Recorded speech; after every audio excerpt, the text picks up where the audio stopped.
Okay, guys. Hey, this is the curator over here at Zoltan Enterprises, Christopher Vance, and I'm going to read you a story from Conan, and it was like one of the original stories. I always remember it from when I was a kid, and I mean it's just a comic book, but I found this place called Batcave.biz. Give them a shout out where you can go here and you can start reading, and it will let you read just like a regular comic book. So I'm gonna start reading. Hopefully you can see all this okay. If my cursor gets in the way, I'm sorry, but I'm gonna read this book, this couple chapters to you here. You kids can follow along. But the story reminds me of Jesus and the cross that he had to endure. That's kind of why it's in all these, because they put him on a cross. But anyway, I don't want to spoil anything. Let's start it out. You can hear me. I'll tell you the words. So these are the Conan Chronicles. And look at the artwork that they did back then. Pretty good. Uh, so we're going to go ahead and start reading it. Okay, this is page 1 of 99. So here we go. The Epic Collection, Conan Chronicles. Blood in his wake.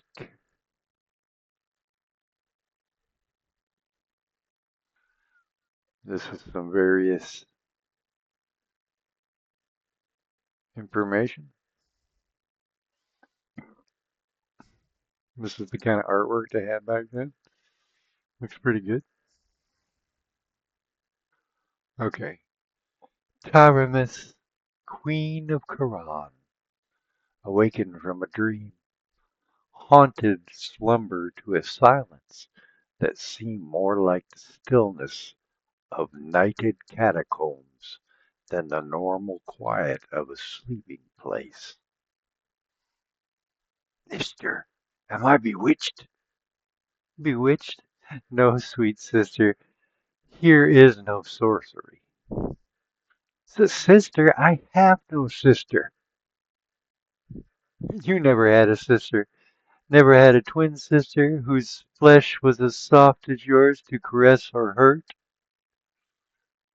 Why, once I had a sister, but she died. You lie! She did not die. Fool! Oh, enough of this mummery. Look, and let your sight be blasted. Ta-da! Who are you? Explain your presence before I call my ladies in waiting to summon the guard. Scream until the roof beams crack. Your sluts will not wake till dawn, though the palace spring into flames about them. Your guardsmen will not hear your squeals. They have been sent out of this wing of the palace. What? Who dared give my guardsmen such a command? I did, sweet sister. A little while ago, before I entered, they thought it was their darling, adored queen.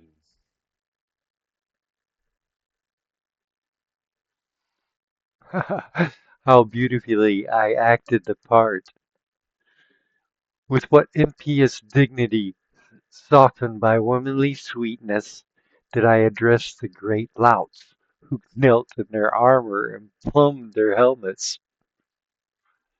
Who are you? What madness is this? Why do you come here? Who am I? Fool! Can you ask? Can you wonder? I am Salome. Salome, I thought you died within the hour of your birth. So thought many. They carried me into the desert to die, damn them. And I'm a puling babe whose life was so young it was scarcely the flicker of a candle. And do you know why they bore me with forth to die? I have heard the story. The mark of the witch. Aye, the curse of the kings of Koran. Ay, they tell me the tale in the marketplaces with wagging beards and rolling eyes. The pious fools, they tell how the first queen of our line had traffic with a fiend of darkness and bore him a daughter who lives in Flow legendary to this day. And thereafter, in each century, a girl baby was born in the Ascaran dynasty with a scarlet half moon between her breasts that signified her destiny. Every century a witch shall be born, so ran the ancient curse, and so it has come to pass. Some were slain at birth, and they sought to slay me, and some walk the earth as witches, proud daughters of Kiran, with the moon of hell burning upon their ivory bosoms. Each was named Salome. I too am Salome. It was always Salome the witch. It will always be Salome the witch, even when the mountains of ice have roared down from the pole and ground the civilizations to ruin, and a new world has risen from the ashes and dust. Even then there shall be Saloms to walk the earth, to trap men's heart by their sorcery, to dance before the kings of the world, to see the heads of the wise men fall at their pleasure. The life in me was stronger than the life in common folk, for it partakes of the essence of the forces that seethe in the black gulfs beyond mortal men. The hours passed, and the sun slashed down like the molten flames of hell, but I did not die. Nay, something of the torment I remember, faintly and far away as the remembers a dim, formless dream. Then there were camels and yellow-skinned men who wore silk robes and spoke in a weird tongue. Straight from the caravan road, they passed close by, and their leader saw me and recognized the scarlet crescent on my bosom. He took me up and gave me life. He was a magician from far Kitai, returning to his native kingdom after a journey to Stygia. He took me with him to the purple towering Pengtang, its minarets rising amid the vine festooned jungles of bamboo. And there I grew to womanhood under his teachings. Age had steeped him deep in black wisdom, not weakening his powers of evil. Many things he taught me. He drove me from him at last, saying that I was but a common witch, in spite of his teachings, and not fit to command the mighty sorcery he would have taught me. He would have made me queen of the world, and ruled the nations through me, he said, but I was only a harlot of darkness. But what of it? I could never endure to seclude myself in a golden tower, and spend the long hours staring into a crystal globe. mumbling over incantations written on serpent skin and the blood of virgins, poring over musty volumes in forgotten languages. He said I was but an earthly sprite, knowing naught of the deeper gulfs of cosmic sorcery.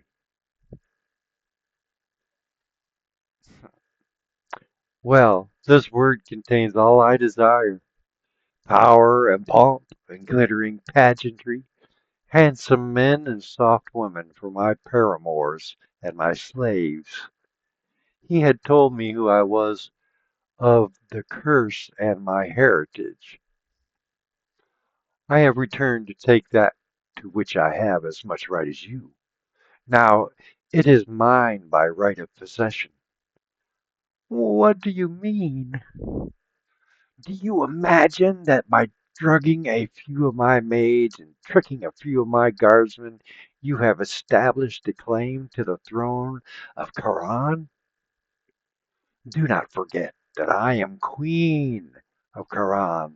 I shall give you a place of honor as my sister, but oh, how generous of you, dear sweet sister. But before you begin putting me in my place, perhaps you will tell me whose soldiers camp in the plain outside the city walls. Why, they are the Shemitish mercenaries of Constantius, the Gothic voivode of the three companies. And what do they do in Tehran? Constantius asked permission to pass along the borders of Tehran on his way to Tehran. He himself is a hostage for their good behavior as long as they are written my domains within my domains. And Constantius, did not he ask your hand today? How did you know that? You refused, dear sister. Certainly I refused. Do you, an Ashkarian princess yourself, suppose that the Queen of Koran could treat such a proposal with anything but disdain? Wed a bloody-handed adventurer, a man exiled from his own kingdom because of his crimes, and the leader of organized plunderers and hired murderers. I should never have allowed him to bring his black-bearded slayers into Koran, but he is virtually a prisoner in the South Tower guarded by my soldiers. Tomorrow I shall bid him order his troops to leave the kingdom, and he himself shall be kept captive until they are over the border. Meantime, my soldiers man the walls of the city, and I have warned him that he will answer for any outrages perpetrated on the villagers or shepherds by his mercenaries. Constantius is confined in the South Tower. That is what I said. Why do you ask? The Queen grants you an audience. Clap, clap. Constantius, you dare enter my chamber. As you see, your majesty, by Ishtar, Taramis, I find you more alluring in your night tunic than in your queenly robes. Truly, this is an auspicious night. You are mad. If I am in your power in this chamber, you are no less in the power of my subjects, who will rend you to pieces if you touch me. Go at once, if you would live. Enough of this farce. Let us on to the next action of the comedy. Listen, dear sister, it was I who sent Constantius here. When I decided to take the throne of Karan, I cast about for a man to aid me and chose the falcon because of his utter lack of all characteristics men call good.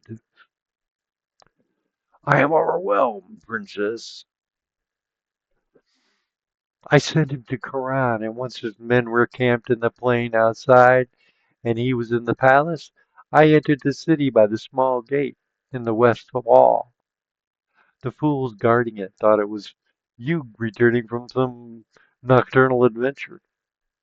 You hellcat! They were purportedly surprised and shocked, but admitted me without question. I entered the palace the same day and gave the order to the surprised guards that sent them marching away, as well as the men who guarded Constantius in the tower. Then I came here, attending to the ladies and waiting on the way. Well, what next? Listen. Faintly through the casement there came the clink of marching men in armor. Clink, clink, clink. Gruff voices shouted in their alien tongue, and cries of alarm mingled with their shouts. What have you done? What have you done? I have gone to the gates and ordered the soldiers to open them. They were astounded, but they obeyed.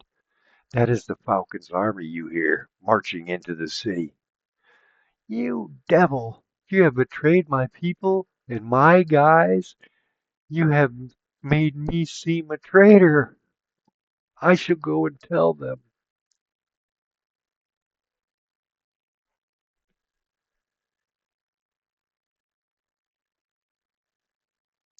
Oh man, that's rough. I gotta do 99 of them.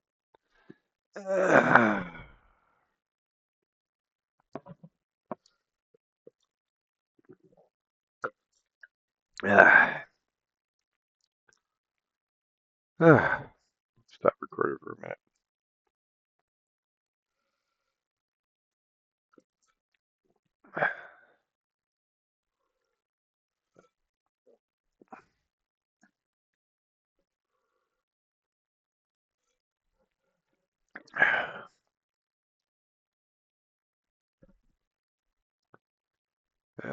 Shit.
I thought I'd paused recording already. Yeah, we'll see. It's saying recording, ain't it? I thought I paused it. Okay, well, I didn't think I was recording. So we're on page 16. What happened? And you know how to reach the dungeons from the palace, Constantius? Good. Take the Spitfire and lock her to the strongest cell. The jailers are all sound in drug sleep. I saw to that. Send a man to cut their throats before they can awaken. None must ever know what has occurred tonight. Henceforward, I am Taramis, and Taramis is a nameless prisoner in a dungeon unknown. Very good, but you would not deny me a little, amusement first? Not I tame the scornful hussy as you will. No! No! Don't, don't. Marching right into the city. Go. What the heck? Bang! Captain Conan, did the alarm sound? We did not hear it. The Shemites are in the city. The queen came to the southern gate and gave orders that they should be admitted. She made the men come down from the walls, where they've been on guard since Constantius entered the kingdom. I don't understand it, and neither does anyone else, but we are ordered to assemble in the square before the palace. Form ranks outside the barracks, and march. Leave your arms and armors here. Ishtar knows what this means, but it is the queen's order.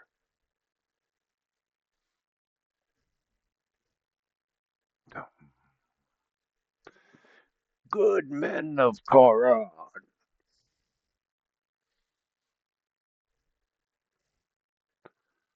From gossip's tongue you may have learned that noble falcon commander of the free companies offered me his hand in marriage yesterday, and like any noble woman seeking to prove the steadfastness of a suitor should, I rejected his initial offer. But in my heart I knew there was none worthier of my dowry,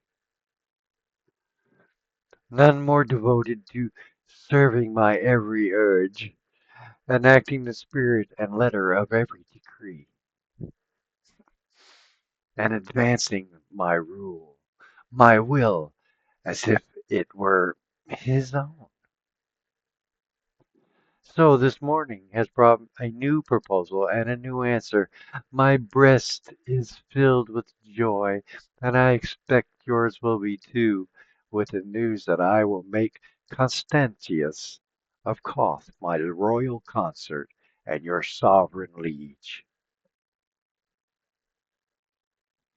Given, of course, that he already has commanded of a body of professional fighting men, 10,000 strong.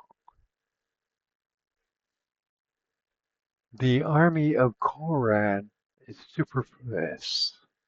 Superfluous? What? And hereby disbanded.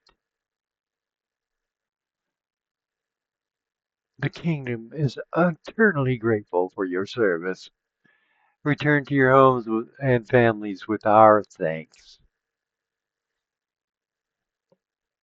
Halt! No one moves but by my order.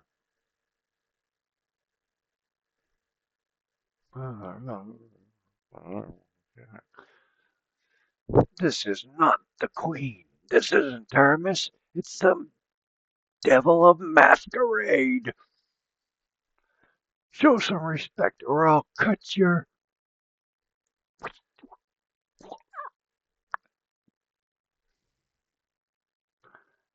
the traitors down. Ooh. I love this old artwork. How they did it. It was really well done.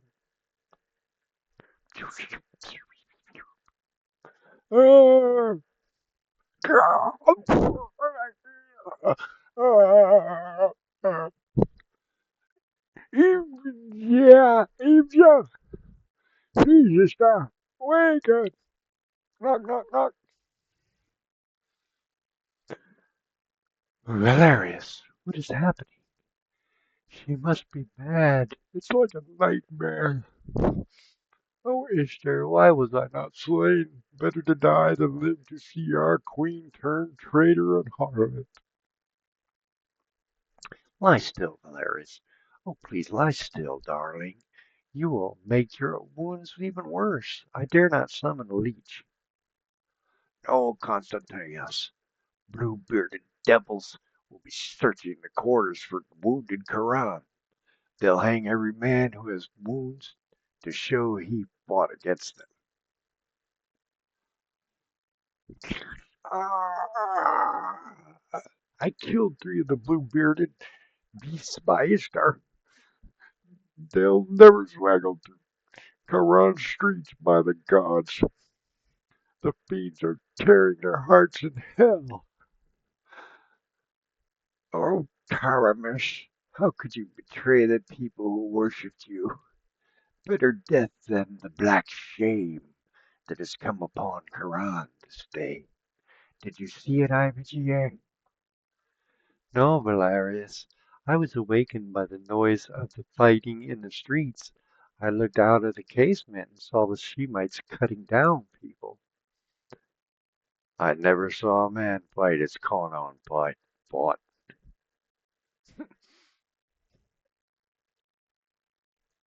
He put his back to the courtyard wall, and before they overpowered him, the dead men were strewn in heaps thigh deep about him.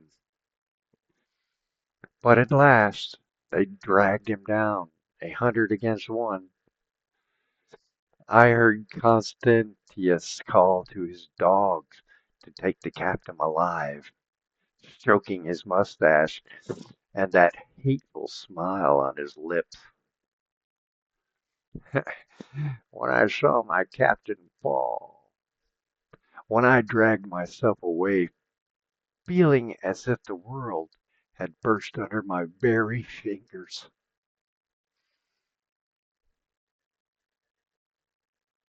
Oh, there it is. The classic.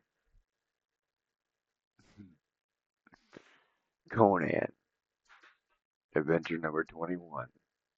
A Wish Shall Be Born, Part 2. Awesome paint.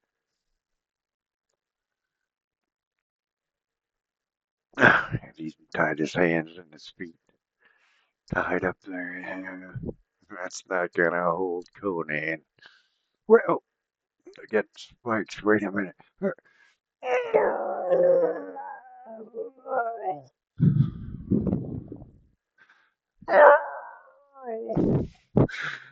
Oh man.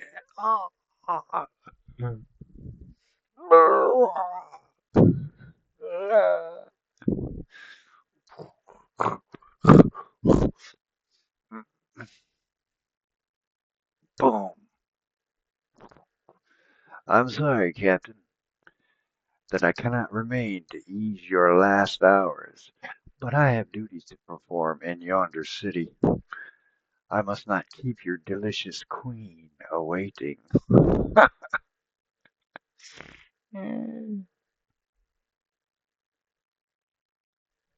So I leave you to your own devices and those beauties up there. Were it not for them, I imagine that a powerful brute like yourself, should live on the cross for days. Do not cherish any illusions of rescue, because I am leaving you unguarded. I have had it proclaimed that anyone seeking to take your body down, living or dead, from the cross, will be flayed alive together with all the members of his family in the public square. I am leaving no guard, because the vultures will not approach as long as anyone is near, and I do not wish them to feel any constraint. And so, brave captain, farewell. I will remember you when, in an hour, Taramis lies in my arms.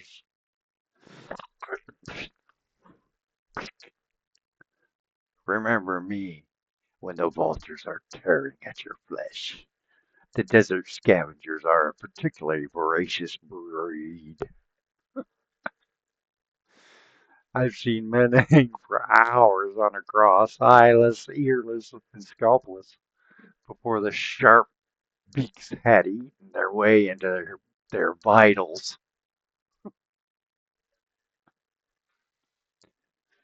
Shaking the sweat out of his eyes, Conan stared blankly at the familiar terrain.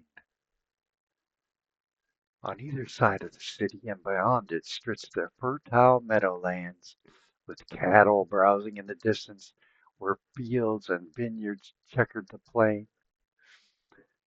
The western and northern horizons were dotted with villages, miniature in the distance. A lesser distance to the southeast, a silvery gleam marked the course of a river, and beyond that river sandy deserts began abruptly to stretch away and away beyond the horizon. Conan stared at the expanse of empty waste shimmering taunily in the late sunlight as a trapped hawk stares at the open sky. A revulsion shook him when he glanced at the gleaming towers of Coran.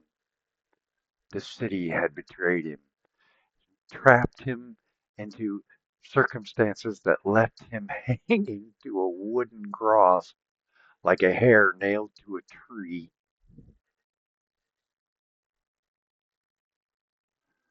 A red lust for vengeance swept away the thought.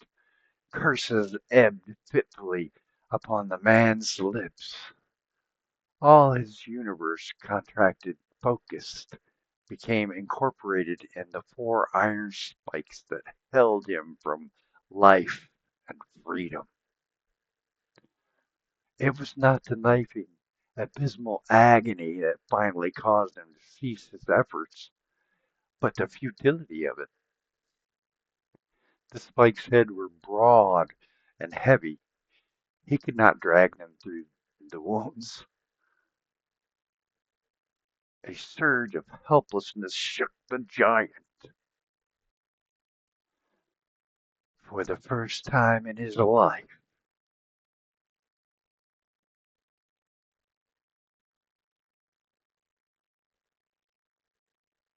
ah, ah, go away, come damn you!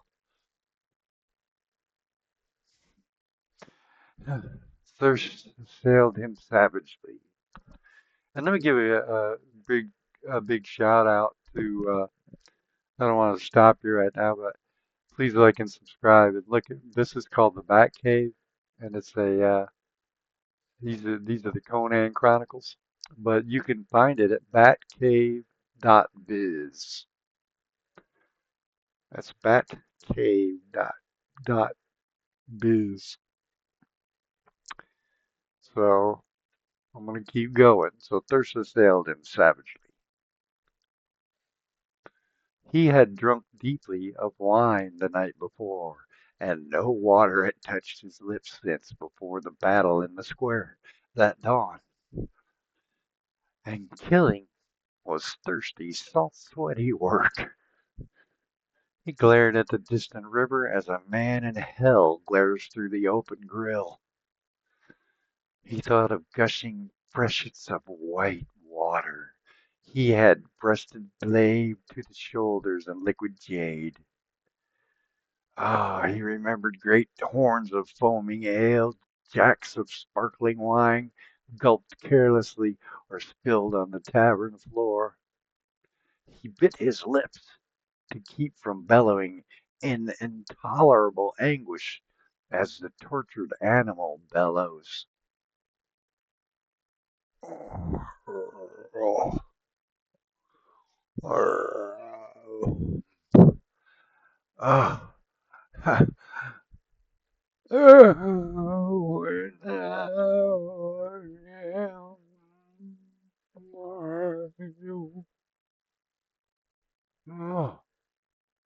Oh, brains turning to mush. In his dulled ears sounding the louder beat of wings. He knew that his shouts would frighten them away no longer. Conan drew his head back as far as he could, waiting with terrible patience. One dipped, dipped lower and lower.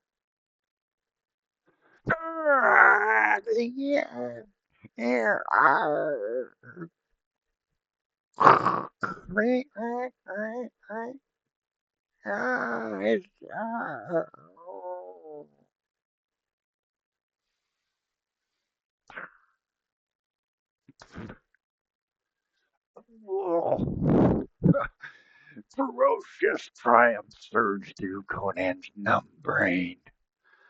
Life beat strongly and savagely through his veins. He could still deal death. He still lived. Every twinge of sensation, even of agony, was a negation of death. Read more free comics on Read Comic Online.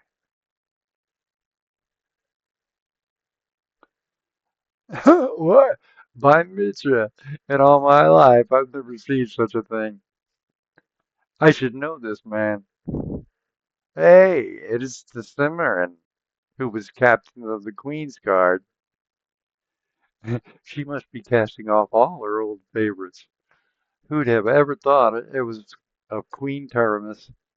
I'd rather have had a long, bloody war. It would have given us desert folks a chance to plunder. As it is, we've come this close to the walls, and finally this nag and this dying dog. If I could come down from this beam, I'd make a dying dog out of you. And Zaposkan, thief. Mitra, the knave knows me. How, knave, do you know me? There's only one of your breeds in this part. You're Olgerd Vlaslav, the outlaw chief. Hey, and once a hetman of the Kozaki of the Zaporozhka River, as you have guessed. Would you like to live? Only a fool would ask that question. I'm a hard man, and toughness is the quality I respect in a man. I shall judge if you're a man Or only a dog after all, fit only to lie here and die. if we cut him down, we may be seen from the walls. No, the dusk is deep. Here, de Cheval, cut down the cross at the base. If it falls forward, It will crush him. I can cut it so it will fall backwards, but then the shock of the fall may crack his skull and tear loose all his entrails. if he's worthy to ride with me, he'll survive it. If not, then he doesn't deserve to live. Cut. The first impact of the battle axe against the wood and its accompanying vibrations sent lances of agony through the criminal's swollen feet and hands. But he held his teeth and made no sound. Whack, whack, again and again. Whack, whack, whack. The blade fell, and each stroke reverberated on his bruised brain, settling his tortured nerves a quiver. The axe cut through. The cross reeled on its splintering base and toppled backwards. Conan made his whole body a solid knot of iron hard muscle, jammed his head back hard against the wood, and held it rigid there. Kapow!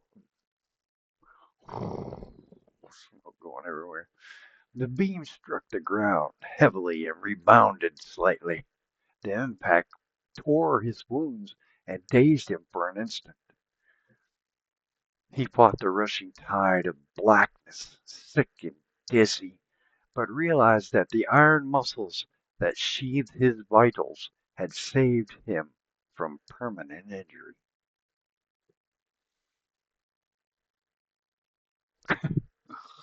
And now we must remove. Come on, you son of a whore.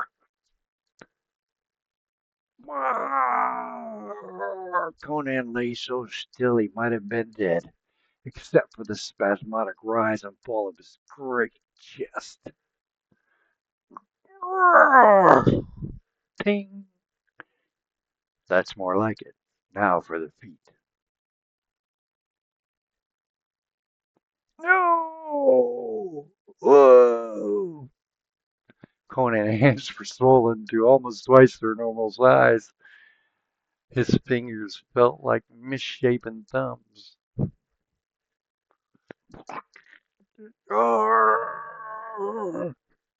Closing his hands was an agony that brought blood streaming from under his grinding teeth. Cramps assailed him, and he clamped his jaws against the desire to retch.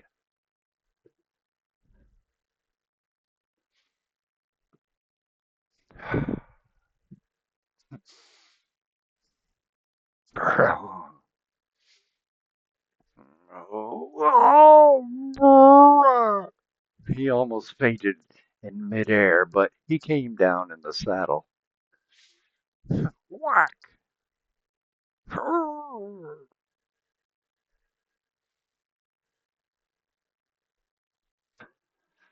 No, let him wait until we get to camp.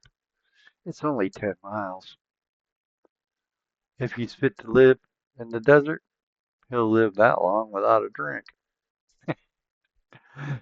The group rode like swift ghosts towards the river. Among them, Conan swayed like a drunken man in the saddle. Bloodshot eyes glazed, foam drying on his blackened lips.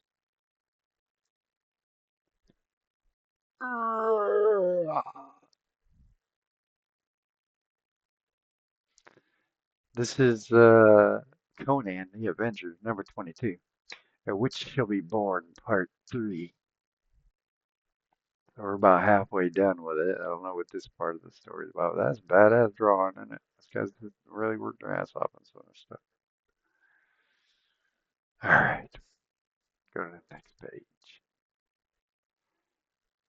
There. It is. There it is. You see it, Sammy? The oasis of Acorda. I told you. The tales were real. And there are monks there, you say, who can give us food, shelter, and fresh clothing. It's what the old charts say. Some sort of deviltry happened here, though, and recently their Tower of Silence has collapsed. Perhaps with provisions still inside.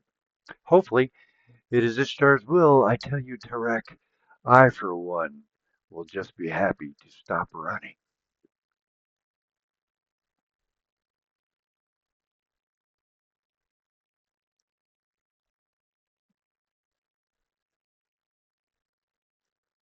Oh? No, Zagar Raiders. Tarek, come on, to arms. Why bother? Tarek, what are you doing? Our once beloved queen has taken everything from us, her once loyal guardsmen. Those she has not slaughtered, she has driven into the wastes. I have not eaten a proper meal in months. I can barely lift my blade above my waist. There's nothing you can take from us but our lives, desert dogs. Taramis got the rest before you.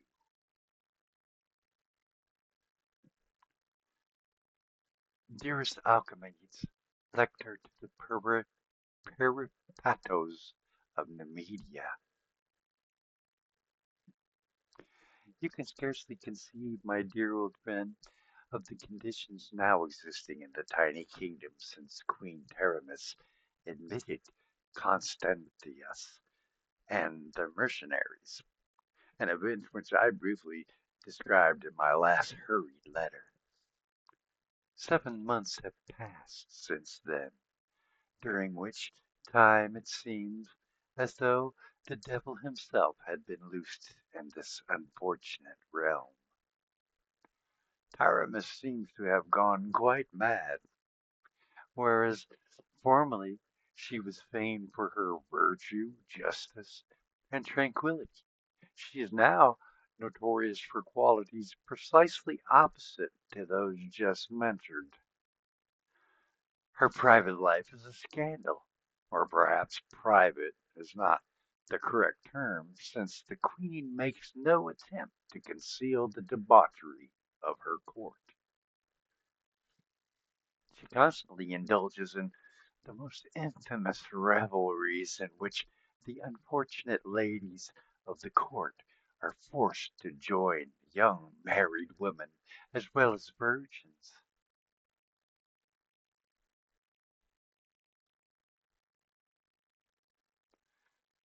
Ding!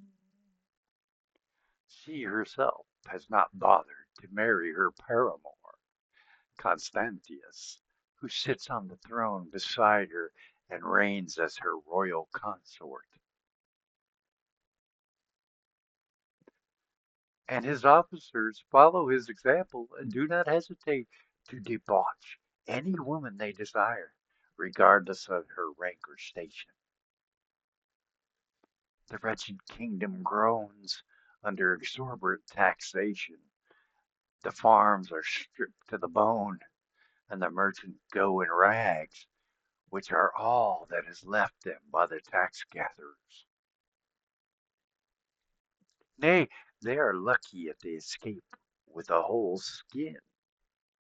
This scroll, where did you get it? That old thing? I shot a bird in a city while we were foraging, and it had that tied to his leg. I was going to swipe my ass with it. I sense your incredulity, good Alchemies. You will fear that I exaggerate conditions in Quran. Such conditions would be unthinkable in any of the Western countries, admittedly. But you must realize the vast difference that exists between West and East, and especially this part of the East. In the first place, Quran is a kingdom of no great size, one of the many principalities which at one time formed the eastern part of the Empire of Koth, and which later regained the independence which was theirs at a still earlier age. This part of the world is made up of these tiny realms, diminutive in comparison with the great kingdoms of the West, or the great sultanates of the farther East, but important in their control of the caravan routes and the wealth concentrates where they are. Quran is the most southernest easterly of these principalities, bordering on the very deserts of eastern Shem.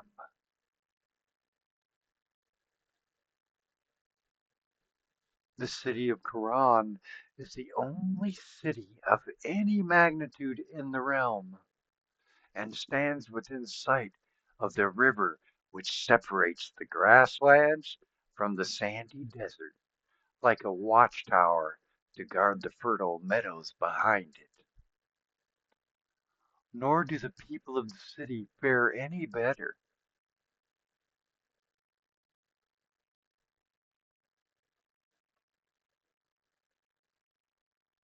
The land is so rich that it yields 3 and 4 crops a year, and the plain north of the west of the city are dotted with villages.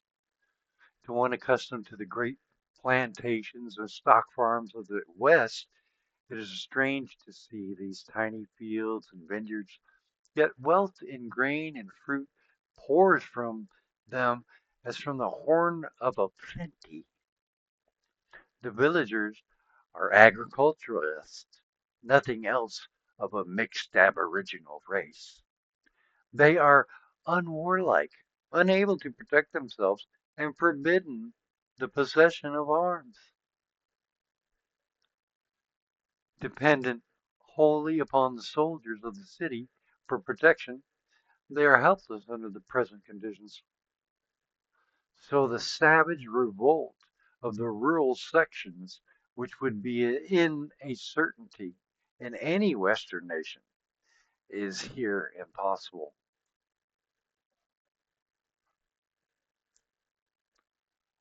Their wealth is stripped from them, their fairest daughters taken to glut and insatiable lust of Constantius and his mercenaries.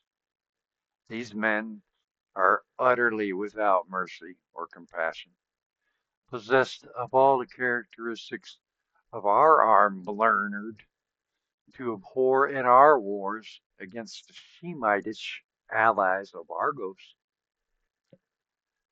inhuman cruelty, lust, and wild beast ferocity.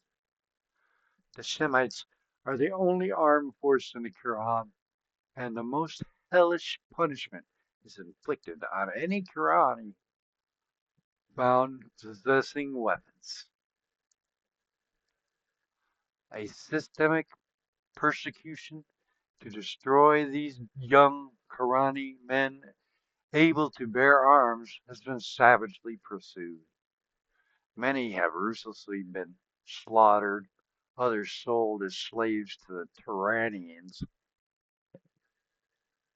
Thousands have fled the kingdom and either entered the service of other rulers or became outlaws lurking in numerous bands along the borders. I am sorry you believe your life so worthless to be given away for free, Derek, but I remain a soldier. The enemy has to pay for my blood. Ah, he runs off. Bring him back alive. But of this one, leave him here. A coward needs no guard but his fear.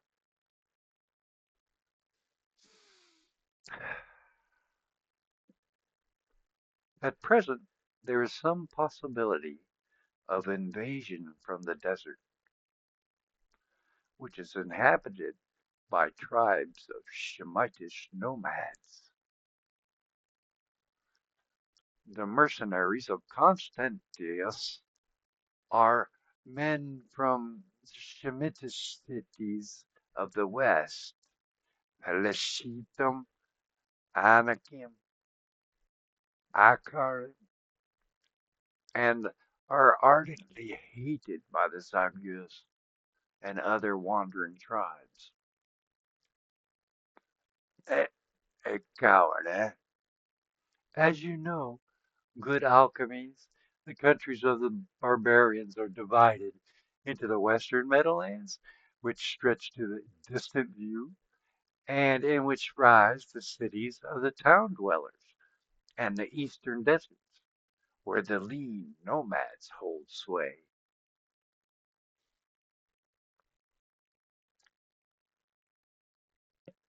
There is incessant warfare between the dwellers of the cities and the dwellers of the desert.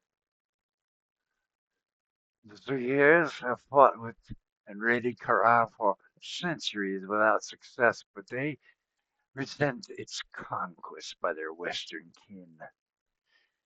You can starve a man, drive him from his home, spill his blood, but spit on his honor? It is rumored that their natural antagonism is being fomented by the man who was formerly the captain of the Queen's Guard,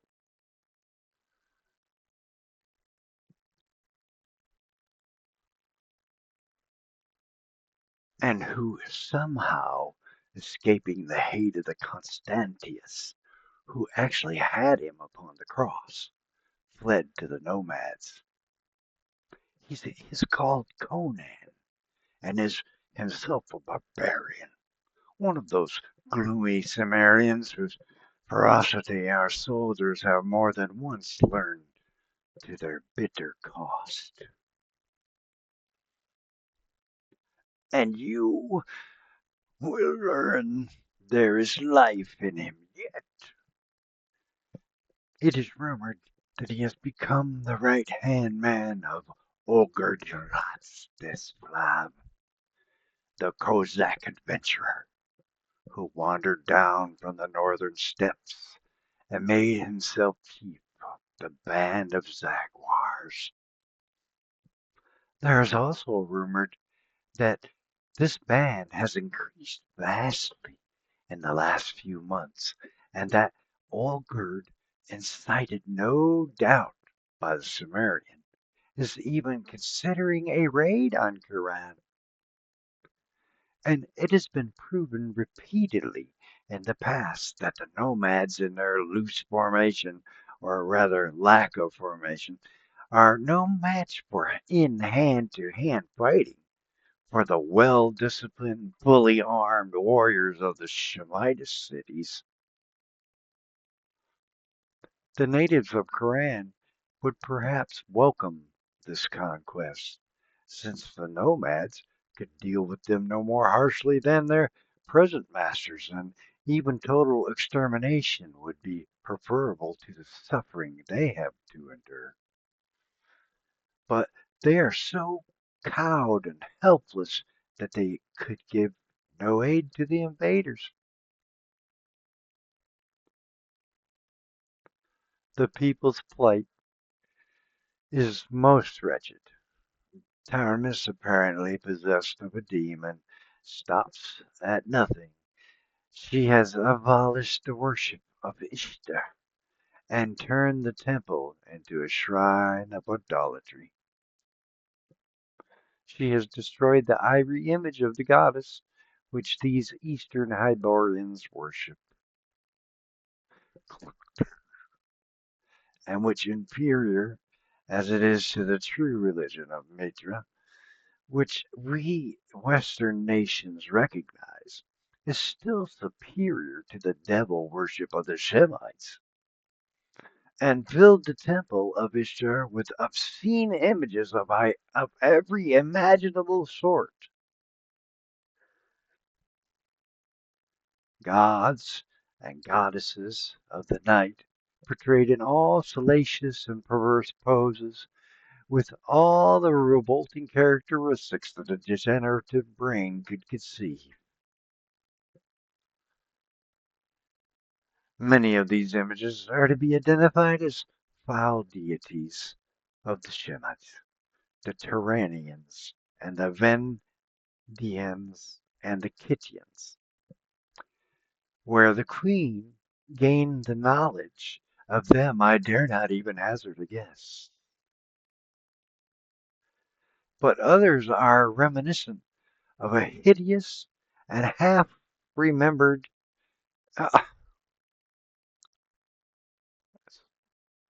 antiquity, vile shapes forgotten, except in the most obscure legends, where the queen gained the knowledge of them I dare not even hazard a guess. She has instituted human sacrifice, and since her mating with the Constantius, no less than 500 men, women, and children have been immolated. Some of these have died on the altar she has set up in the temple, herself wielding the sacrificial dagger, but most have met a more horrible doom. Taramis has placed some sort of monster in a crypt in the temple. What it is and whence it came, no one knows. But shortly after she had crushed the desperate revolt of her soldiers against the Constantinus, she spent a night alone in the desiccated temple, alone, except for a dozen bound captives. and the shuddering people saw thick, foul-smelling smoke curling up from the dome, heard all the night the frantic chanting of the queen and the agonized cries of her tortured captives. Toward dawn, another voice mingled with these sounds, a strident, inhuman croaking that froze the blood of all that heard it.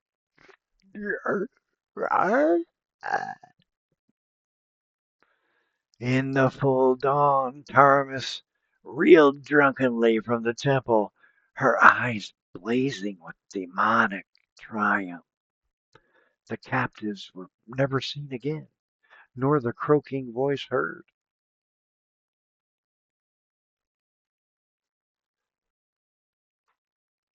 I could no longer think of her as a mortal woman, but as a rabid she-fiend crouching in her blood-fouled lair among the bones and fragments of her victims, with taloned crimson fingers. That the gods allow her to pursue her awful course of unchecked almost shakes my faith in divine justice.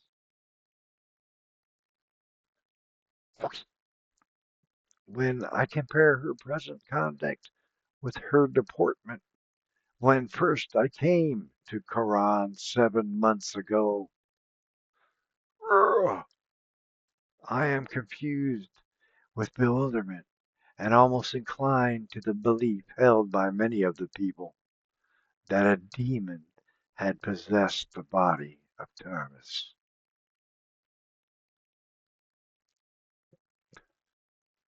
A young soldier, Valerius, had another belief. He believed that a witch had assumed a form identical to that of Koran's adored ruler. He believed that Taramis had been spirited away in the night and combined in some dungeon, and that this being ruling in her place was but a female sorcerer. Valerius?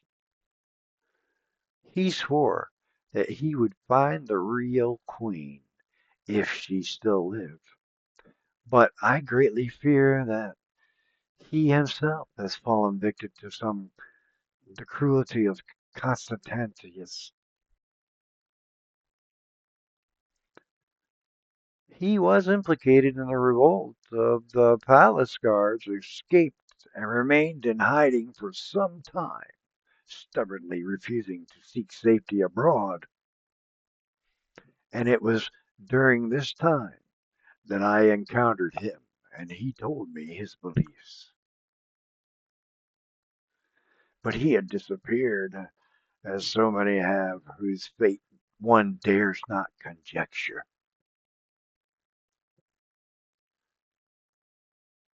I fear he has been apprehended by the spies of Constance Yes, but I must conclude this letter and slip it out of my city by means of a swift carrier pigeon, which will carry it to the post whence I purchased it on the borders of Koth. By rider and camel, train it will eventually come to you. I must haste before dawn.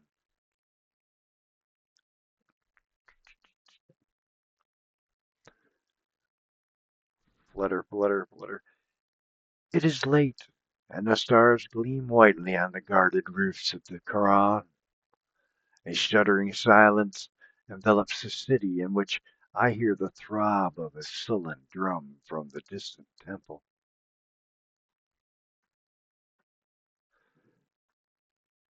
I doubt not that Taramis is there, concocting more devilry.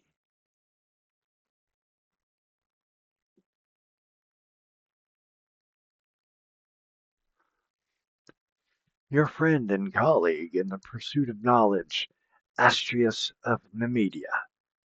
Hey, man, we caught the city cat. Starved he may be, but his claws still scratch. He sent Marwan to the outer dark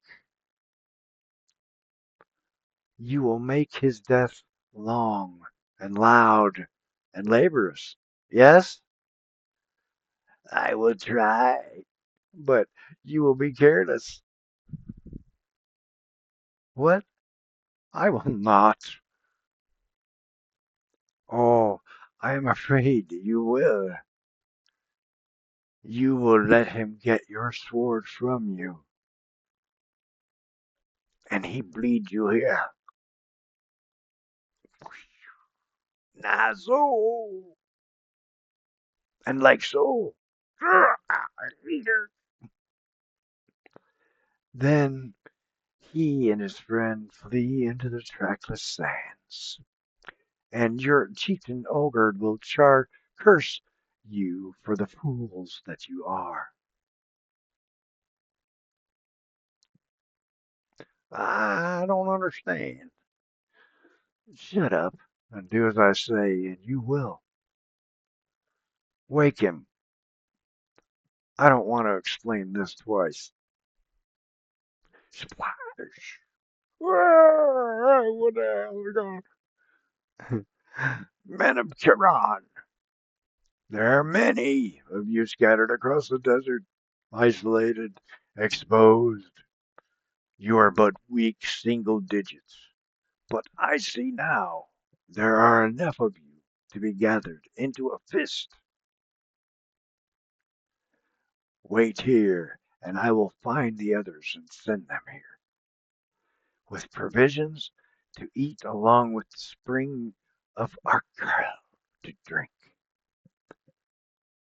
And why should we trust you, desert dog? Because I have a debt to pay to Constantius.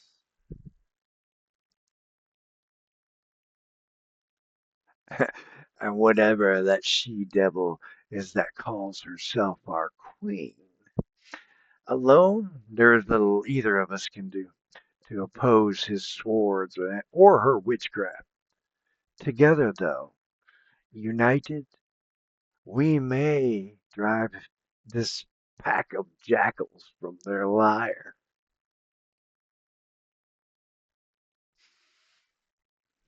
Ah! Part 4. Conan the Avenger, number 23. A Witch Shall Be Born, Part 4.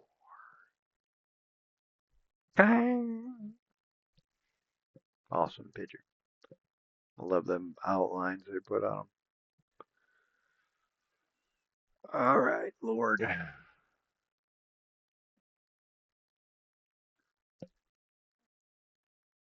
Tiger! Attack! All watches turn out! Man your station! Death to the desert wolves! Port Taran! Men coming in. It's like a little fist there. Dun, dun, dun. Circle the battlements, just like we drilled. Go!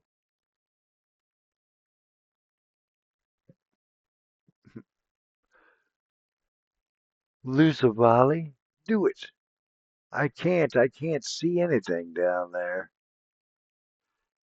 Then they're riding blind, so you can shoot blind.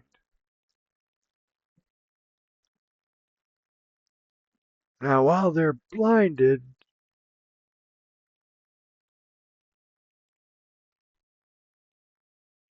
whack, smash, breach in the wall.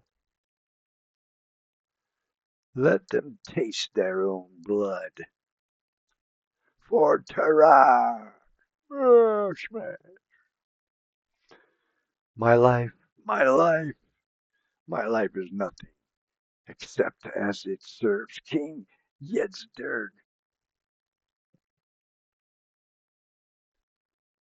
When a man says his life means nothing, I have no reason to doubt him.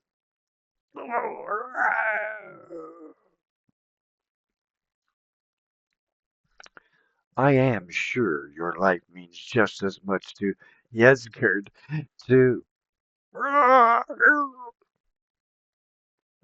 the garrison payroll. We already know it passed through these gates before dawn.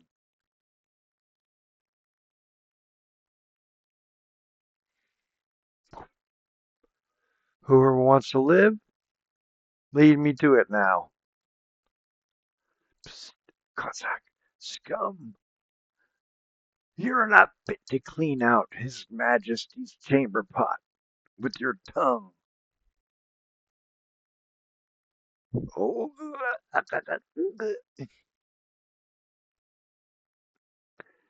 have I not made myself clear?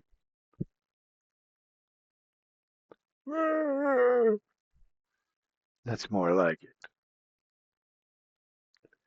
But I only need one of you. Make sure they cannot wield swords against us again. No!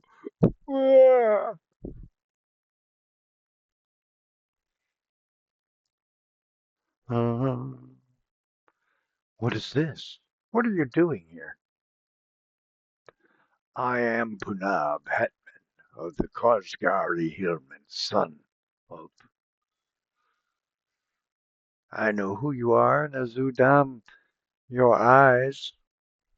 That does not explain why you are here. If you seek separate to separate us from our prize. Quite the opposite, Chief Olgerd. Word of your band's successes has reached even the foothills of the Misty Mountains. To the Gosgari wish to add our strength to yours. You hear, Simmerman? My fame reaches to all ends of the desert. Most impressive, my chief. This is Conan. Hey, once the favorite of Queen Taramis until she cast him off along with her sanity. Her loss is my gain. As you can see, one could not pray for a better second chance. Yeah, second. Caution, my chief, the Kosgari are allies to King Yazerd by marriage. You were well informed at Taramis's side, Conan. Dogs, we cut down spies. We make sure. Take weeks to die. I'd piss on that son of a dog, Jedgard. He has demoted my daughter and my wife's order.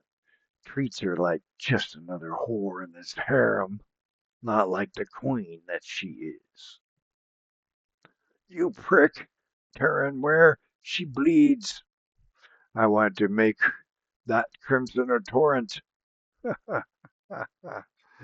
You've come to the right, man. Hetman. You swear fealty to Olgerd Radislav, Sultan of the Outlaws, and you will drink from the bottomless font of the vengeance, my friend? As you say, Hetman. Where you go, the Kosgari shall follow. We are honored to be among the strong men by your side. Mount up, my desert wolves, to camp.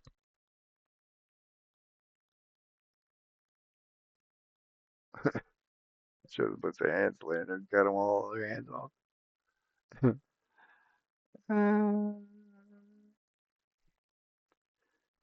Today in the shadow, tomorrow in the sun. Look, look, look, look.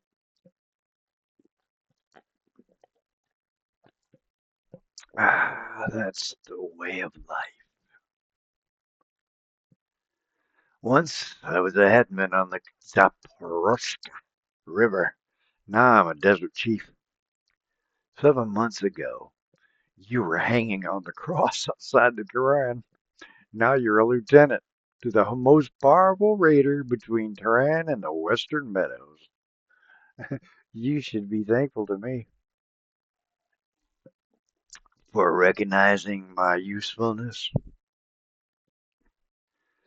When you allow the elevation of a man, one can be sure that you'll profit by his advancement.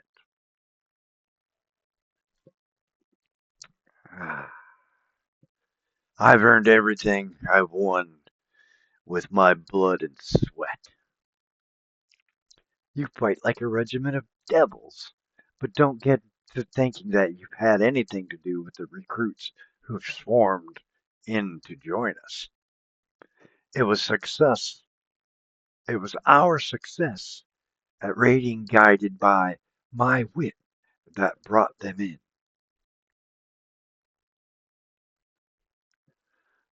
These nomads are always looking for a successful leader to follow, and they have more faith in a foreigner than in one of their own race.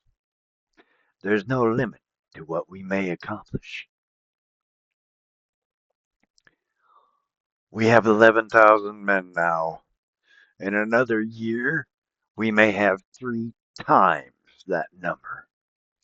We've contented ourselves so far with raids on the Turanian outposts and the city-states to the west. With 30 or 40,000 men, we'll raid no longer. We'll invade and conquer and establish ourselves as rulers. I'll be emperor of all Shem yet, and you'll be my vizier, so long as you carry out my orders unquestioningly. In the meantime, I think we'll ride eastward and storm that Turanian outpost at Vezek, where the caravans pay toll. I think not. What do you mean, not? I do the thinking for this army. There are enough men in the band for now, for my purpose. I'm sick of waiting. I have a score to settle. Oh, still thinking of that cross, huh? Well, I like a good hater, but that can wait. You told me once you had aid me in taking Quran. Yes, but that was before I began to see the full possibilities of our power. I was only thinking of the loot and the city. I don't want to waste our strength unprofitably. Quran is too strong a nut for us to crack now, maybe in a year, within the week. Listen, even if I were willing to throw away men on such a high brained attempt, what could you expect? Do you think these wolves could besiege and take a city like Quran? There'll be no siege. I know how to draw Constantius out into the plain. And what then, by Nazu? In the arrow play our horsemen would have the worst of it, for the armor of the Ashuri is the better. King. And when it came to sword strokes, their close marshaled ranks of trained horsemen and swordsmen would cleave through our loose lines and scatter our men like chaff before the wind.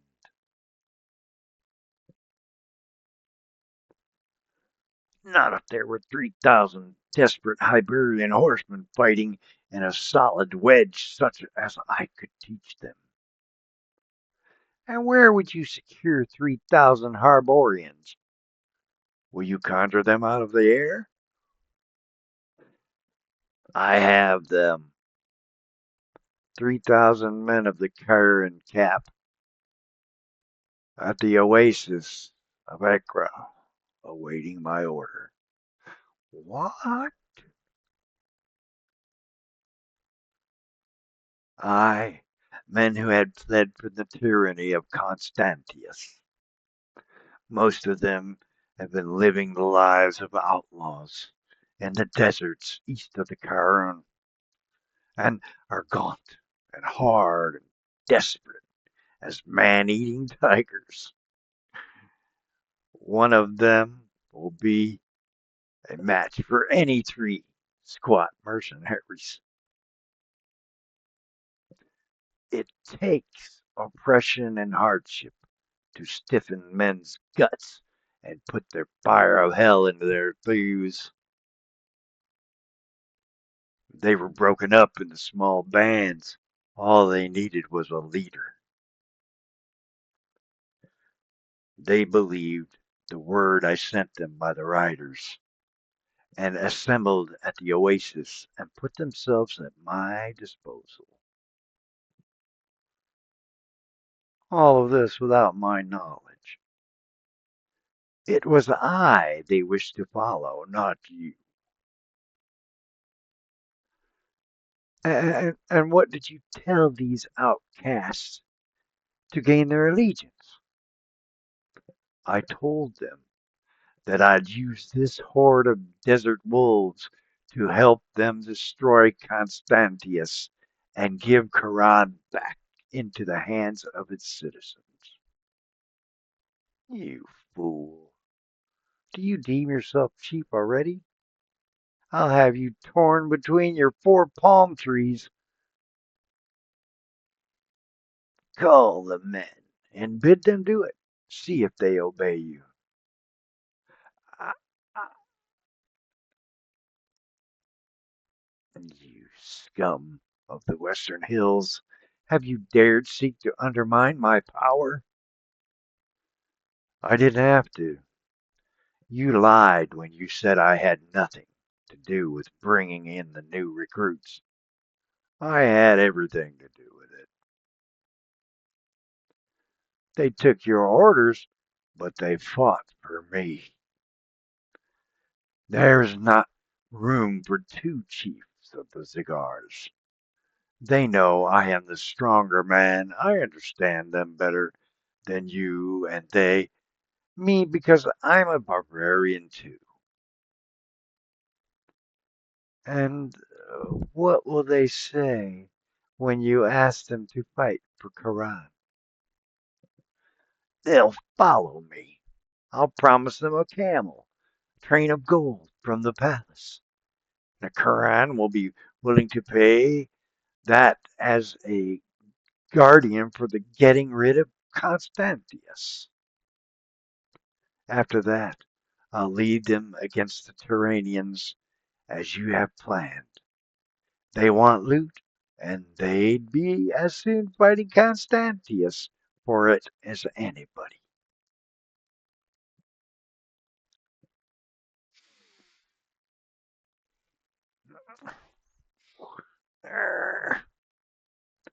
Not if you die.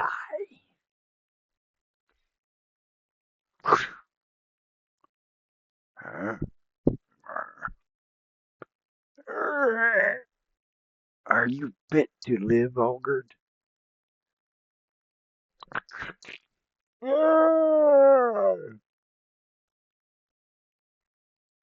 Oh, you. I give you life, Olgerd, as you gave it to me, though it was for your own ends that you took me down from the cross. It was a bitter test you gave me then. You couldn't have endured it, neither could anyone but a Western barbarian. Take your horse and go. It's tied behind the tent, and food and the water are in the saddlebags. None will see you're going, but go quickly. There's no room for a fallen chief on the desert. If the warriors see you maimed and disposed, they'll never let you leave the camp alive. Arr, arr.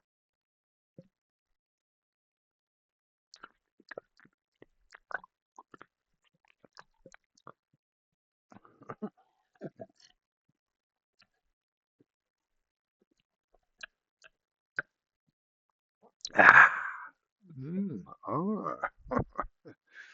Uh,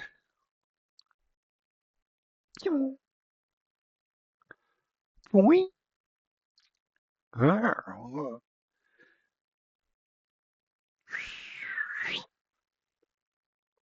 Hey, you dogs, sharpen your ears and listen. Gather around here.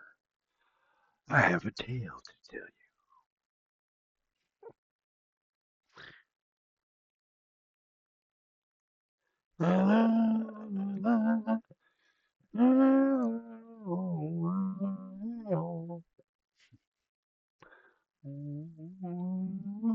Conan the Avenger, number 24. A Witch Shall Be Born, part 5. Oh, there's a little cross in there, a little piece there. All right, and here's the next and last 4 pages. I hope it goes quick. Hope you enjoy it. You do not love my caresses, sweet sister.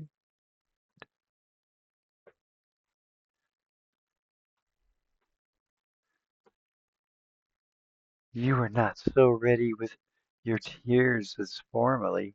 Uh, uh, You shall wring no more tears from me. Too often you have revealed in the spectacle of the Queen of Koran sobbing for mercy on her knees. I know that you have spared me only to torment me. That is why you have limited your tortures to such torments as neither slay nor permanently disfigure. But I fear you no longer. You have strained out the last vestige of hope, fright, and shame from me.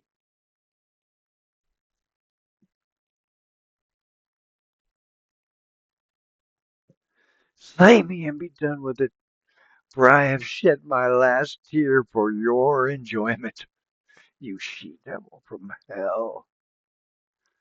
You flatter yourself, my sister.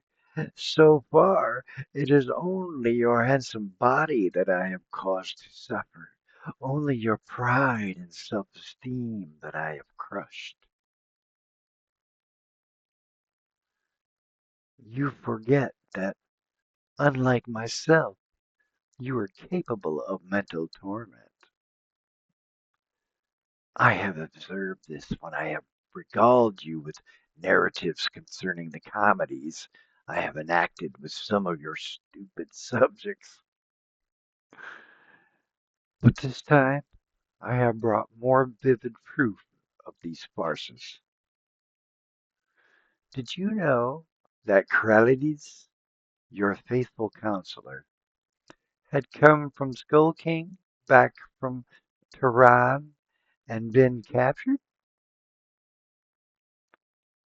What, what have you done to him?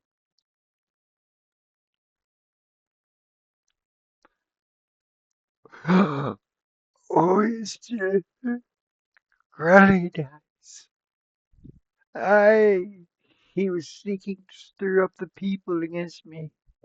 Poor fool, telling them that Conan spoke the truth when he said I was not Taramis. How would the people rise against the falcon Shemites with a stick of pebbles? Ah, dogs are eating his headless body in the marketplace, and the and this foul carrion shall be cast into the sewer to rot. How, sister, have you discovered that you still have unleashed tears? Good. I reserve the mental torment for the last.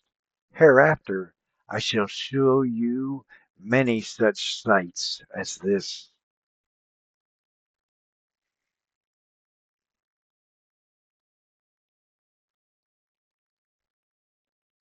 She wept. I Kumbanigash. There are whole sections of her sensibilities that I have not touched. When one sense is dulled by continual laceration, I will discover a newer, more poignant pang. Here, dog. Here, deaf one. Cast that in the nearest sewer. Make the sign with your hands. Kumbangash. He cannot hear. Why do you keep up this farce? You are so firmly established on the throne that nothing can unseat you.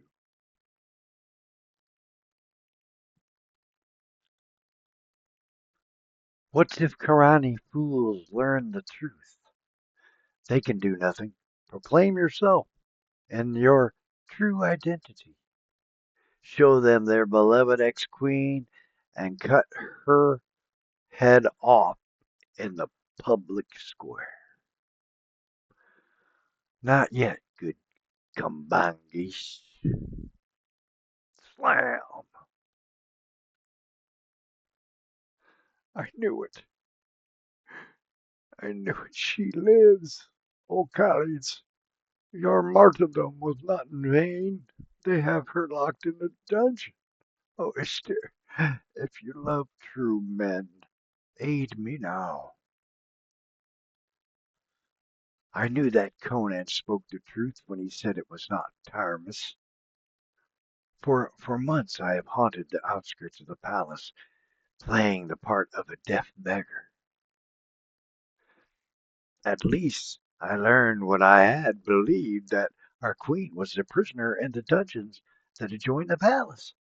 This invasion of the Zagirs give us the opportunity we sought.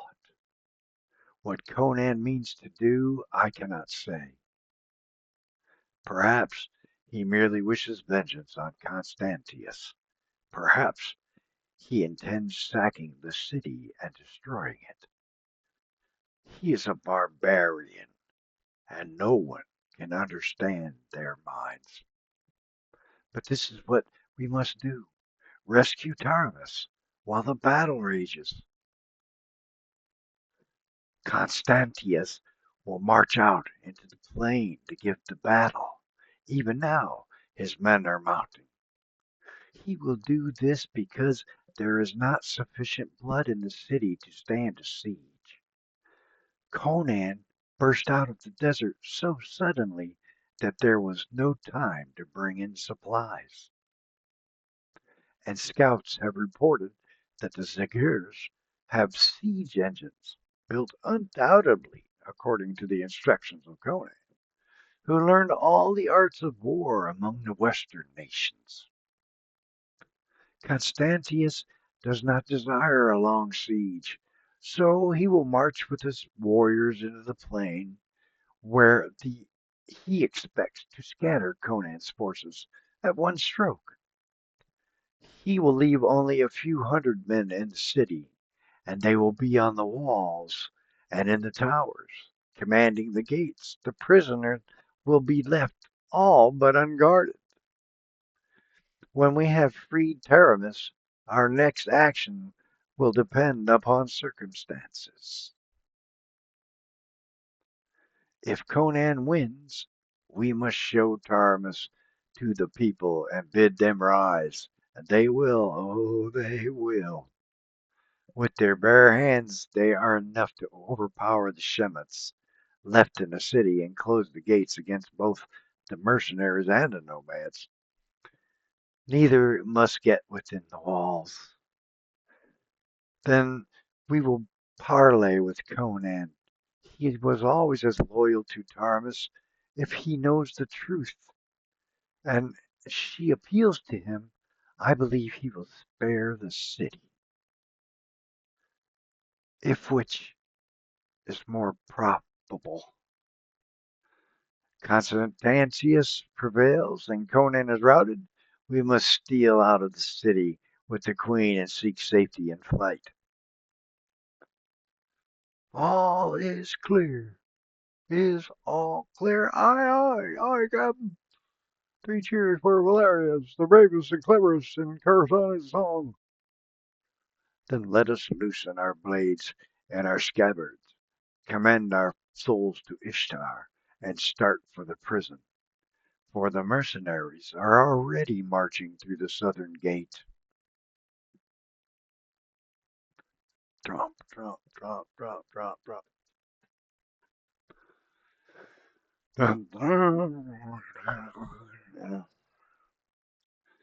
Before nightfall, you'll have some captives to feed to your temple devil.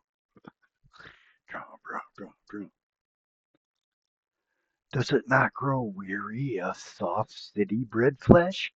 Perhaps it would relish the harder thews of a desert man.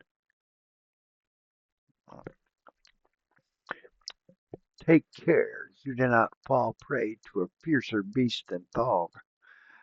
Do not forget who it is that leads these desert animals. I am not likely to forget. That is one reason why I am advancing to meet him. The dog has fought in the West and knows the art of siege. My scouts had some trouble in approaching his columns, for his outriders have eyes like hawks.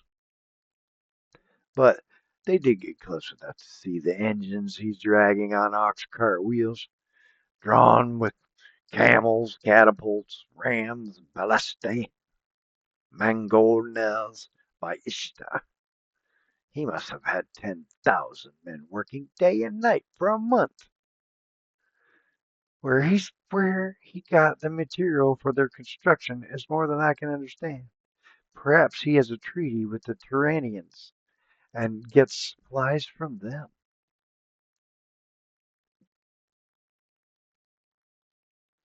Anyway, they won't do him any good. I fought these desert wolves before. An exchange of arrows for a while in which the armor of my warrior protects them. Then a charge, and my squadrons sweep through the loose swarm of the nomads, wheel, and sweep back through, scattering them to the four winds. I'll ride back and forth through the south gate before sunset with hundreds of naked captives staggering at my horse's tail. We'll hold a fete tonight in the great square, and flaying their enemies alive, we will have a wholesale skinning and make these weak-kneed townsfolk watch. As for Conan, it will afford me intense pleasure if we take him alive to impale him on the palace steps. Skin as many as you like. I would like to dress a dress made of human hide, but at least 100 captives you must give to me for the altar and for Thog. It shall be done, for victory and the fair honor of Taramis.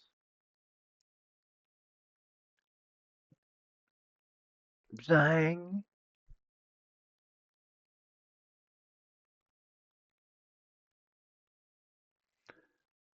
ride with Constantius and give me the news of the battle.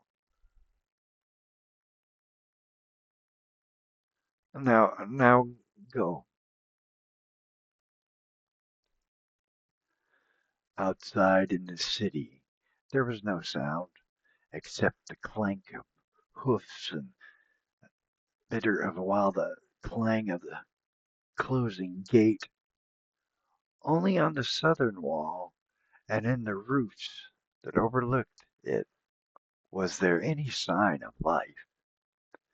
They made no demonstration, did not know whether to hope for the victory or dream defeat of Constantius.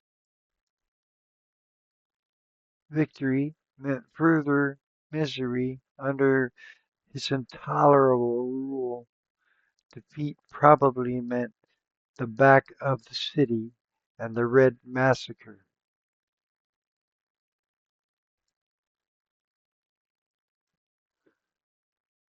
No word had come from Conan. They did not know what to expect at his hands. They remembered that he was a barbarian.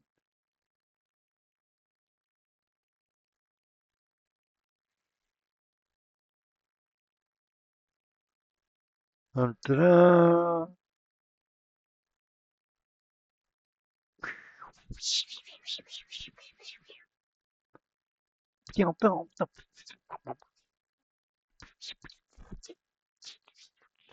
Tong, tong, tong, tong, tong, tong, tong, tong.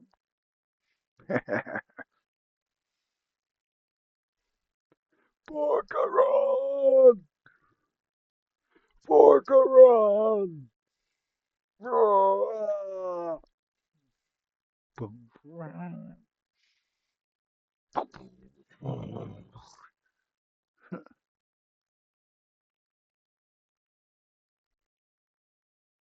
Tarak! Semi! No! Me? Porkaron! Huh? No! Oh no!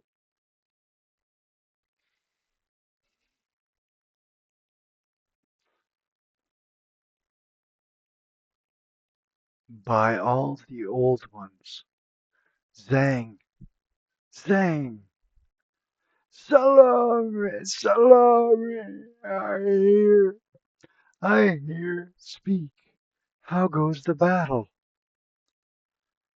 Doom is upon us. Quran is lost. Aye, my horse is down and I cannot win clear. Stop yammering and tell me what happened.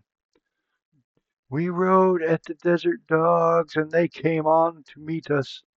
Then the masses of their horde opened to right and left, and through the cleft rushed 3,000 Hyborian horsemen whose presence we had not even suspected. Men of Kiran, mad with hate, big men in full armor on massive horses, in a solid wedge of steel. They smote us like thunderbolt. They split our ranks asunder, and before we knew what was upon us, and then the desert men swarmed on us from either flank. They have ripped our ranks apart, broken and scattered us. It is a trick of that devil Conan. The siege engines are false, mere frames of palm trunks and painted silk that fooled our scouts who saw them from afar. A trick to draw us out to our doom.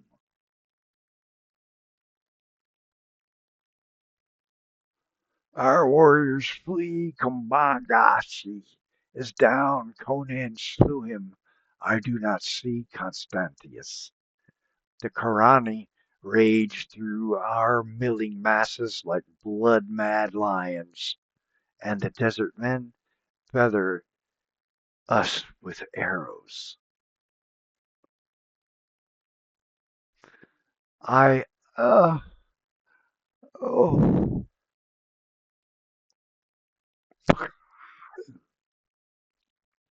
ah, badass picture there. I like that one. It's really good. Conan, the Avenger. Number 25. A Witch Shall Be Born. Part 6. Nah, I don't know how long this is going to take. I thought it was a lot shorter than this. But look at the great art. I'm going to pause for a moment and take a break, and I'll be back. I'm going to have a cup of coffee, and but boy, look at that art. You know what I mean? You could look at that art forever. So this picture is so great, and the story's so good. I'm just going to keep right on reading, right on through. Because, yeah, that was the frogman, I suppose, huh? Look at that hand on him. Man, them teeth. I'd love to animate this. I might do that at one day. This is Conan the Avenger, number 25. A Witch Shall Be Born, part 6.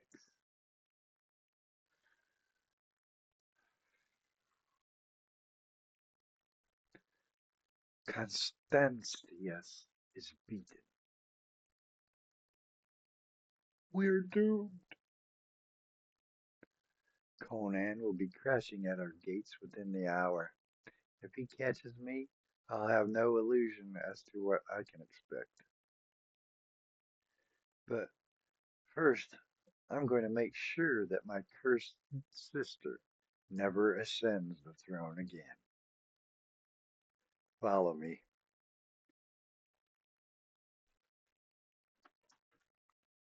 Come what may, we shall give Thog a feast.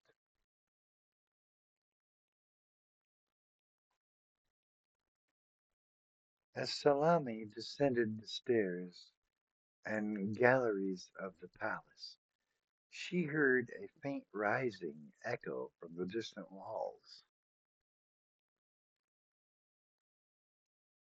The people there had begun to realize that the battle was going against Constantius. Taramis, oh my queen, thank Ishtar we have found you. Oh, Taramis, do you not remember me, Valerius? Once with your own lips you praised me after the battle of Corveca.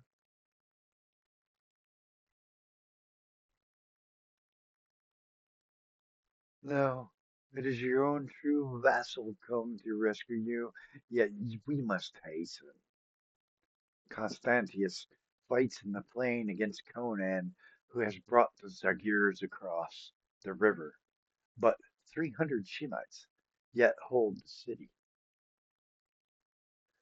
Valerius, oh, I dream. It is some magic of Solomon's to torment me. We slew the jailer and took his keys, and have seen no other guards. But we must be gone. Come.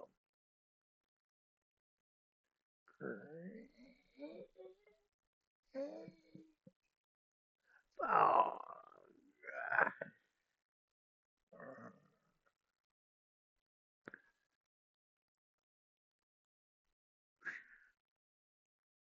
must be gone. Gone. Come.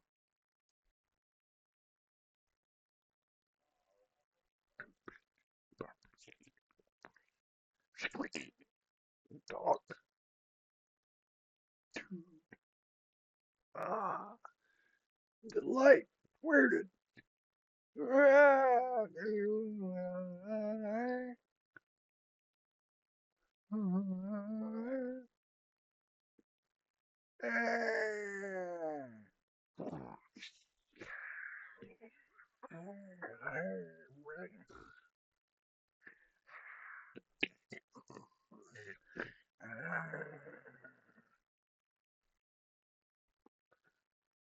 Howie? No. Trump. There's more. No. Hilarious. I forgot. Are you mad? I had to come. I followed you, hid in an arc of the outer court, A moment ago I saw that which emerged with a brute who carried a woman in his arms. I knew it was Taramis, and that you had failed.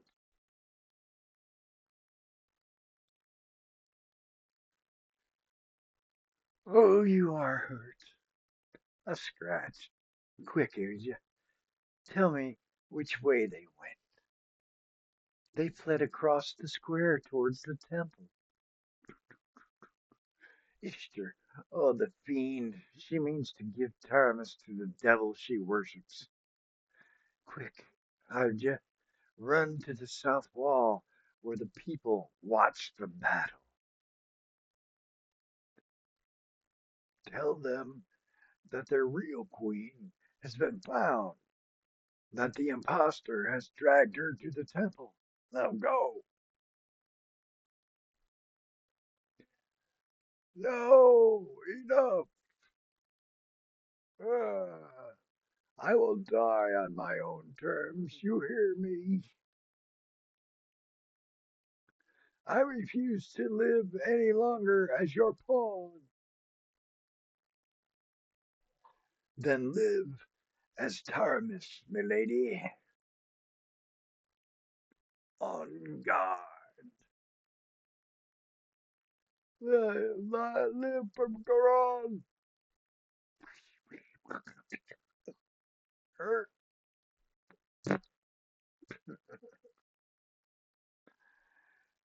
she took her sister and was gonna kill her. Ah, uh, no, you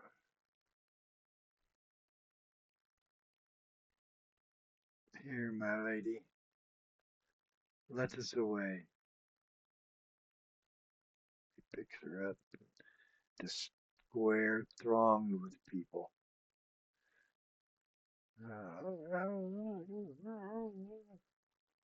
Some had come at Aga's incoherent cries. Others had deserted the walls in the fear of the on-sweeping hordes out of the desert, fleeing unreasonably toward the center of the city.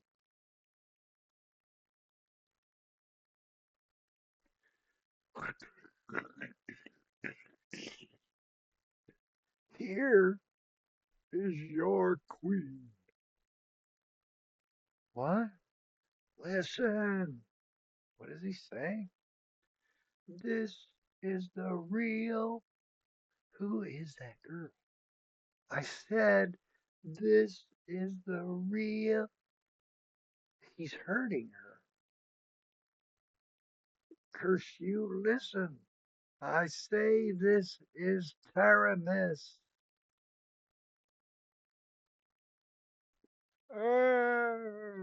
Look, who is that? It looks like Queen Taramis. Dog, dog. Doom. That is the Queen. Shoot down the man and the other woman. No! Constantius can't tyrannize us anymore. Thug. Boom, boom, boom. Choke.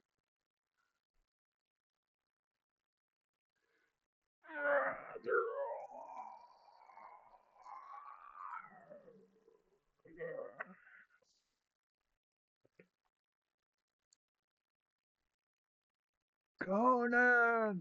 Conan! Bring the devil down, my crow.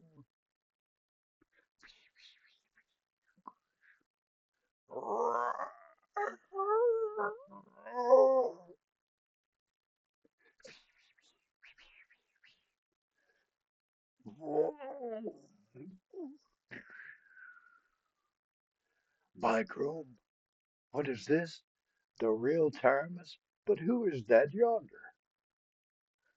The demon who wore her shape.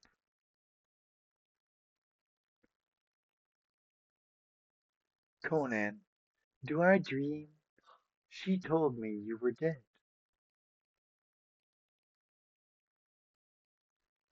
Scarcely. You do not dream. You are Queen of Karan again. I broke Constantius out there by the river. Most of his dogs never lived to reach the walls, for I gave orders that no prisoners be taken, except Constantius. The city guard closed the gate in our faces, but we burst in with rams and swung from our saddles. I left all of my wolves outside except his 50.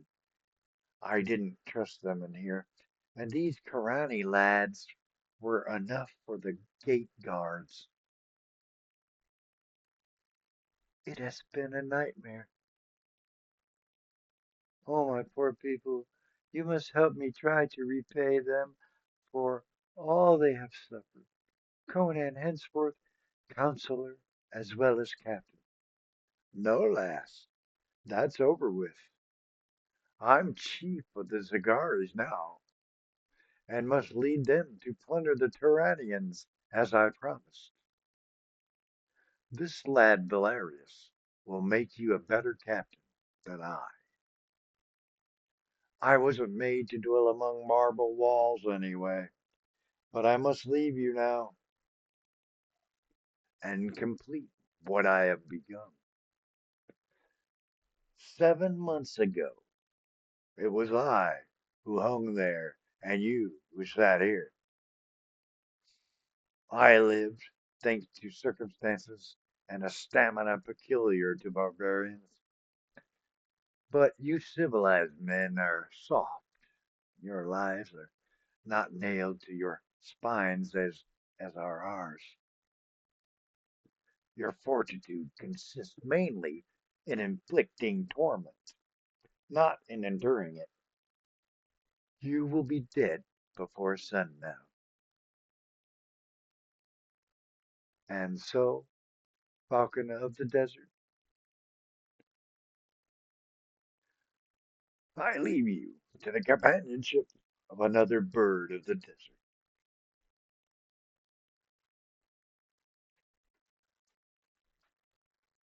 Not all men seek rest and peace.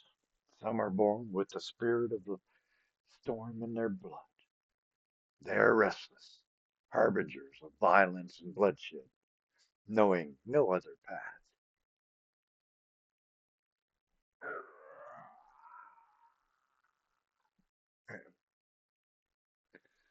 Conan the Slayer, Blood in His Wake, Part 1. Awesome picture. Thanks, guys, for listening to me and putting up with me for this whole time. But that was the end of that book, that part of the book. But you should check it out. It's at batcave.biz, and you can read whatever uh, one you want of the Conan story. But I like the one. It's an epic lesson, but I like the one where he was on that tree. I don't know, but that's the one we just read. But there's hundreds of them, and some of them are so good. There's Red Sonja, Betty, and Veronica. So let me know if you like me doing this, and I'll try and put you out another one, you know, and maybe put little animations in some of the pages and stuff.